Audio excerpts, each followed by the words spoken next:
mic? Just a moment. Haven't done a test run yet. The other button. Hey, there we go. Thanks for having me. And I should ask, who's been at Great Lakes Chocolate and Coffee? That's what I like to see. Thank you very much. I did get to see a lot of you yesterday and this morning. I appreciate it very much. I wanted to take some time and I thought tell you a little bit about our story this morning. It's pretty much going to be the same story as most entrepreneurs. It's full of optimism, failure, learning from failure, more optimism, and as Gene mentioned yesterday, persistence. And I think I can do that pretty quickly. I know lunch is on the horizon. And then also I want to take a few minutes and open it up. If you have any questions and answers, well, if you have questions for me that I can answer, I'd like to do that as well. So I know there's some business owners out here that I see, and then economic development people and city folks. And so if you have questions, I know that I probably see things differently than you and vice versa. So if you want to ask me, I'll do my best to answer some of those questions as well. To start the conference yesterday, Andy put up a display that said, business is the backbone. And I remember by the time I got done reading it, I was kind of worn out because you either own a business, you work for a business, you tax a business, or you get charity from a business. And so in the end, when I look at that, it says the business is responsible for a lot. And I think everybody here is on board with that you need a thriving business community. And how can we do that as a community? I know as a community, Sturgis has been great for Great Lakes Chocolate and Coffee. I am a homeboy, not just Mike's homeboy, and I am going to take him up on the babysitting thing now that he mentioned it. So I have a 5, 10, and 12-year-old, and he should have kept his mouth shut. So coming soon. But I did grow up in Sturgis and been here most of my life. I love it. I've spent a little time in the big city. I like that too, but one of the things I like about Sturgis is the pace. It's nice and relaxing. There's quite a bit of traffic. Maybe we could talk to Mike about that downtown now. I don't know where it's coming from. It reminds me of the big city. But we began in 2002. My brother is my partner, and some of you saw him yesterday and today. He's got a beard right now for some reason, thinks it's cool, and he's been working at the shop, making sure everybody's getting their drinks and chocolates.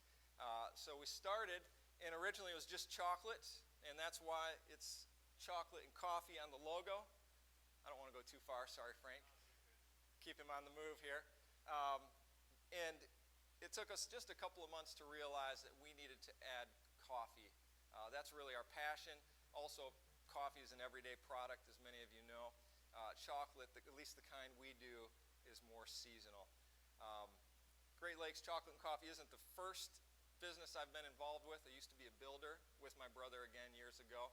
And if you go way back, as Eric mentioned the other day, I even tried my hand at some other things. So those are fun stories. None of them panned out, or I'd be doing those things today. But this is a pretty good gig. I like the fact that I don't have to wear a dress shirt. So I was coming this morning, and my wife said, "Aren't you going to wear a dress shirt?" I said, "No way." I got it first. I have to have the logo, but secondly, this is kind of a comfortable thing. So the Great Lakes story, we started in 2002 at that place right there. In December of 2002, we added coffee. And I don't know if anybody here would remember that. I don't see any shaking heads. Yes, maybe Mike. And then, let's see what happens next. Well, I'm going to tell you what our recipe for success is, but coffee roasting. For the first year, we worked with a local coffee roaster in Southwest Michigan. And then we decided that we would roast our own coffee beans. We could control our quality, our cost. And so end of 2003, beginning of 2004, roughly a year later, we got a coffee roaster and began roasting our own coffee. And that's one of our competitive advantages, we think, in the market where we're at with our coffee. It's the fact that we roast it. We do that every week. So so our coffee is always fresh. If you had a coffee at Great Lakes, the black coffee, or if you had an espresso drink with espresso in it, all those beans were roasted within the last 7 to 10 days at the latest. And so it's always fresh. We can control that. We do all of our roasting right in the back room here in Sturgis. I don't know if anybody saw that through the glass window. Tuesday is when we roast, so you missed it by a day or 2 days, depending on how you look at it. We began in Sturgis. We just opened our 4th store in Auburn, Indiana. We refer there. Steve's from Fort Wayne, so we refer to this area as Michiana. So that's where we grew up. Easily get into Indiana or Michigan, where we live here. So currently we have the Sturgis location, and then I have 3 locations in Indiana. One's in Kendallville, one's in Angola, and then we opened Auburn this past summer. The recipe for our success, we focus on quality products. We don't make our own chocolate. We don't want to. We did consider it at one point in time. It's really intense. It's a lot of equipment, a lot of knowledge. There's a lot of guys that do it very well. So we work with a couple different chocolate makers at this point and have basically we cover all the popular selections. My personal favorite, if you want to go try them, is dark chocolate almonds at some point. You can also buy those online at myglcc.com. I know you're not all from here. You can also buy the coffee at myglcc.com. So the quality products, very important. And then also for us, relationships. And that's really been the key to our success. I mean, we're still growing and still learning and still trying to succeed all the time. But building relationships with the community is very important.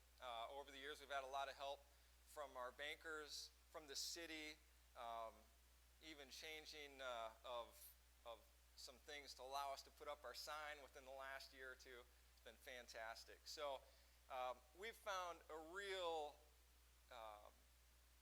willingness in Sturgis by the community, by the city, with Generate from Sturgis, Gene and his crew, to work with Great Lakes, and we've appreciated it, and that's a part of our success. And then the customers, building those relationships, employee relationships, business partner relationships, and then practicing our business with integrity in a way that is straightforward and simple as well. So, like I said, I'm going to fly through this, and then we'll take some questions if you'd like. Quality products. There's our roaster. There's somebody roasting, my cousin. Some chocolate, some lattes. We really focus, the coffee at this point roughly is 90% of our business. And then the chocolate's roughly 10% of our business. And so we really focus on that quality of coffee, the coffee drinks, but also the chocolate meets our standards. It's a good value for the customers, it's affordable, and it's a high quality. Customer relationships, I picked out a few folks here. Now I'll tell them I put their pictures. I didn't ask for permission, but and I think if you've been in the shop, you saw a lot of that going on. So we get to know folks by name, and I think that's one of the keys for any business, getting to know their customers, whether it's industrial, I really don't know about that, or retail, or service related. So building on the customer relationships, employee relationships are important. One of the challenges, Marcia was presenting, I know you're out there somewhere, presenting yesterday, and I took up some of her time talking at the shop, what are challenges for a small business? And one of the largest challenges that we face is not only finding labor, but labor cost. And especially in an environment where the minimum wage is being raised quickly and dramatically, in a business like ours, which is kind of a starting job, we have a lot of part-timers, retired people, students. It's a big challenge. And we try to build those employee relationships. That, without the employees, we couldn't succeed either. But the minimum wage laws, I'd love to talk to politicians, but they're not here, so presents a real big challenge. And then, regrettably, the customers will see the price increases as we start to build that in. So, and maybe somebody's noticed that within the last month. We've already had to prepare for the upcoming wage increase in Michigan this January. So employee relationships, always trying to stay on top of that, build a team, create an avenue for some to have a career as well. Business partners, the coffee is kind of the fun thing for us. We import our beans. We use an importer from all over the world. This is one of the warehouses, and that's one of my friends from Europe posing. I thought he looked cool, so thought I'd use that photo. But from the warehouse, we bring in probably around 5,000 pounds of coffee beans a month that we'll be roasting. Here's one of our deliveries. There's my brother before the beard, hiding in the corner there. And that's the back alley, if you notice, behind the store. One of the challenges for us is doing everything downtown. We don't have a loading dock, so we get a lot of workouts in. And each bag's about 150 pounds. Load them in the back room and roast them down, and next month we'll do it again. Our business practices operate with integrity, have accurate accounting, knowing our percentages. And these are all, by the way, these are lessons that we learned. Much like Gene mentioned yesterday, when I began, we had an idea, and I thought I knew a lot. And now looking back, I realize I didn't know nearly what I should have known. And it may even be a good thing I didn't know, because if you did know ahead of time, you might not take that step. Optimism, we have that in persistence, and then continued persistence and continued optimism. It's also, I think, for me, optimism has been one of my downfalls. And I think a lot of times for entrepreneurs, it is a downfall. When we take a look at the numbers and we review those, or we make our projections, we don't want to put everything in there, and because we're optimistic. Oh, we'll get this and we'll get that, and that little extra, that'll come. But we've learned optimism will only go so far. So at some point, you have to be accurate. You have to count the cost, know your percentages, review those numbers, prioritize. At Great Lakes, we have a simple concept. Can anybody guess what it is? Work? Well, we do a little work. Pay the taxes. Yeah, we pay our taxes. But our concept is chocolate and coffee. It's in the name. And we like to just really keep it simple. A lot of people ask us, are you going to do sandwiches or salads or soups? We have tried those over the years, and those are on the list of not to do again. Too expensive, failed ideas, that type of thing. So in the last few years, we've focused on keeping it simple, chocolate and coffee. And that's some of the things. Ask questions. Why are we doing this? Can we do it better? My brother and I, for instance, we were making sandwiches during that period of time in the back room, catering something, some office. And you have to have extra help and labor, all kinds of stuff. And we were trying to catch up making these sandwiches, and I looked at him and I said, man, I hate making sandwiches. He said, I do too.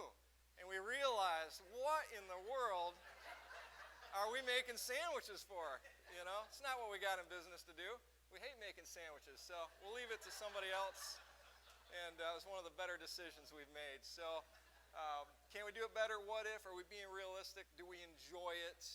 And is this the business we want to be in? That's a question we ask ourselves as well.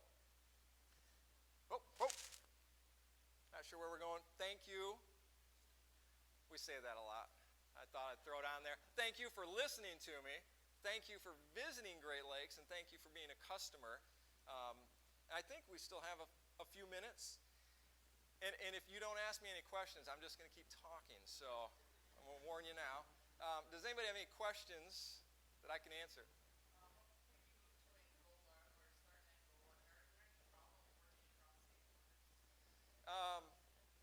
What made me move to Angola, and are there any problems of working across state lines? I'll answer that one first. No, working across state lines has been pretty simple for us. It's all about, one of the burdens of any business, and probably much of what you do, is paperwork. So there is that aspect, making sure that we're registered on time, we're filing on time, and learning some of those reports that we weren't aware of. In this case, we found Indiana's a little simpler than Michigan. And Michigan has, I think, been getting better on some of the paperwork and reporting. Recently, this year, Michigan went to a file your sales tax online system. Yeah, it's a nightmare right now.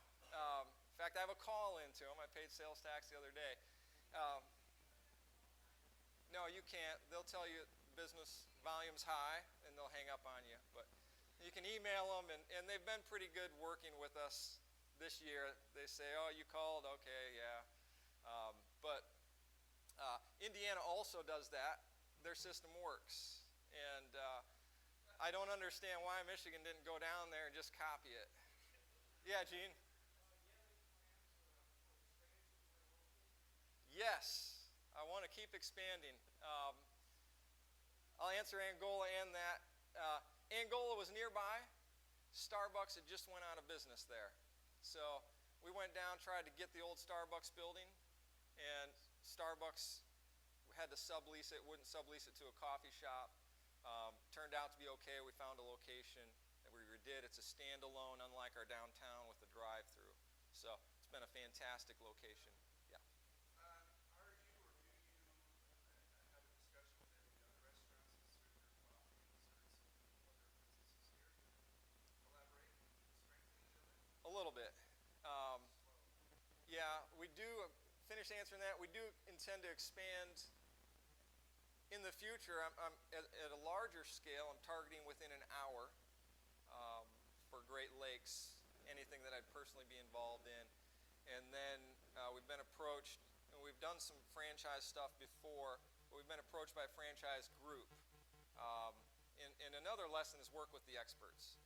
And so we'll be working with them a little bit over the next 6 months and potentially offering franchises in 6 to 12 months outside of that hour zone that we're targeting.